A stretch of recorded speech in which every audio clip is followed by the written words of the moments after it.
Intel কোন দেশের company? যুক্তরাষ্ট্র। কোন প্রজন্মের কম্পিউটারের সঙ্গে মনিটরের সংযোগ শুরু হয়? তৃতীয় প্রজন্মের। মাইক্রোপ্রসেসর প্রচলন হয় কোন প্রজন্মের কম্পিউটারে? চতুর্থ প্রজন্মের। কম্পিউটারের প্রধান বৈশিষ্ট্য কী? নির্ভুলতা। মাই কম্পিউটার হলো ডকুমেন্টের ফোল্ডার। কোনটি storage device? Hard disk. Networking এর সুবিধা কী? একসাথে অনেক লোক ব্যবহার করতে পারে।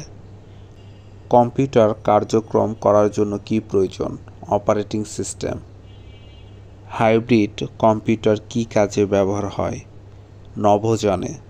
কোনটি ফাংশন কি? F10। মাইক্রো কম্পিউটার হলো ড্রাইভ ফোল্ডার। সফটওয়্যার কি? এক বা একাধিক প্রোগ্রামের সমষ্টি।